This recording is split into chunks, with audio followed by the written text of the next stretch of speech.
E de Porto Alegre, sim, de Porto Alegre era um horror quando ele ia para lá, porque aí é silêncio, tem que fazer silêncio, porque ou o Caio está dormindo ou o Caio está trabalhando, aí não pode fazer barulho, né? A mãe, ele tinha uma relação muito forte, assim, com a mãe. Não sei se era o preferido, acho que era o preferido dela, mas tudo bem. Mas era uma relação muito forte, então quando ele ia, ela procurava sempre fazer, arrumar quarto, fazer a comidinha que ele gostava, fazer silêncio, né? Mas sempre aquela coisa assim, era um drama, ele inventava cada história. Mas ele era muito engraçado, assim, né? Não era uma coisa, um humor fácil, né? Assim, era meio sarcástico, assim, mas era muito engraçado. Depois, quando ele adoeceu, aí eu acho que mais próximo era eu mesmo, assim. Que aí ele pedia, me dá uma carona aqui, conversava algumas coisas comigo. Mas aí já foi na volta, aí já foi em 94, 95. Sempre muita carta, sempre escreveu muita carta para a mãe, para o pai, e não era muito de telefone, assim, né? Mesmo porque não se tinha telefone, nos 60, 70, era uma dificuldade para ter um telefone, né? Ele era muito ligado, quando pequeno, quando adolescente, com as minhas tias, né? As irmãs da mãe, que eles iam passar as férias em Itaqui, que era a cidade da mãe, né? E os guris, os maiores, o Caio Gringo, o Felipe, até iam para lá passar, ficava acho que 2 meses, 3 meses lá, e aí essa ligação do Caio com as tias era muito grande. Ele ouvia novela de rádio com a minha tia, que a gente tinha uma tia que ficou solteira, né? Então ela colecionava fotonovela. A tia Vilma, que era a tia solteirona, ela cantava bolero para os guris dormirem. Acho que é daí que vem um pouco dessa personalidade meio teatral dele, assim. Não, a gente leu todos, eu li todos. Talvez cedo demais, alguns eu não entendi na época, mas depois eu reli de novo, né? Hoje eu prefiro assim, eu prefiro as crônicas, que eu acho que apesar do tempo, elas são muito atuais. Acho impressionante, assim, uma coisa que me impressiona é a maioria dos leitores do Caio hoje são pessoas muito jovens, né? Então, quer dizer que o que ele escreveu é muito atual ainda, né?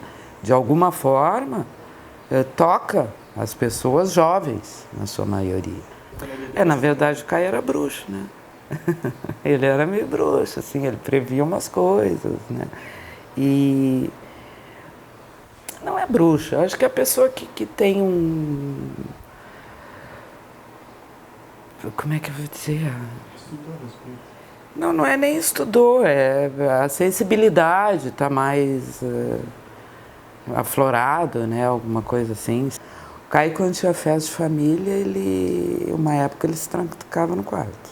Mas não queria aparecer, né? É meio bicho do mato, assim. Quando ele foi diagnosticado, eu desconfiava já que era a AIDS que ele tinha, porque ele foi diagnosticado em agosto, né?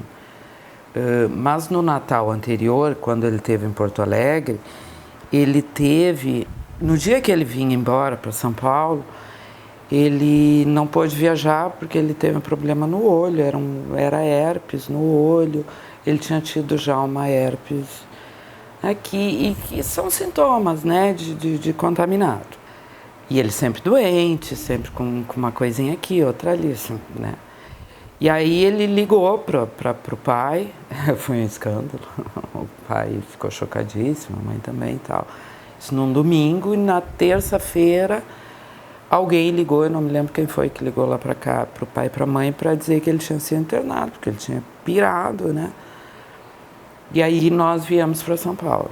E não interessa, doença é doença, não importa se é sarampo, coqueluche ou AIDS. É doença, a pessoa não tem culpa e também não interessa como pegou, né? E nisso nunca se falou, né? Sabe? O pai, a última internação dele, o pai passava as tardes com ele no hospital. dando cigarro para ele. Ele acordava, estava dormindo, dava cigarro. Eu dava um cigarro, o pai dava um cigarro. Fazer o quê? As pessoas têm uma visão do pai, o pai era militar, era muito rígido. O pai era a pessoa mais doce que eu conheci na minha vida. Eu chorava por vendo o Jornal Nacional, sabe? Era fechado, era quieto, mas eu acho que sempre foi boa relação. No final, o Caio tinha uma implicância com a mãe, assim, porque dizem, né, que quando a pessoa está muito doente, que sabe que vai morrer, ela procura afastar quem ela mais gosta, que é para não sofrer, né? Então ele tinha uma implicância muito grande com a mãe. Ela ia atrás dele, querendo dar suquinho, quer um suco, quer comer isso, sai daqui, me deixa trabalhar.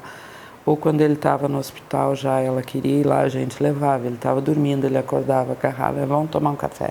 Tirava do quarto para ele não se irritar.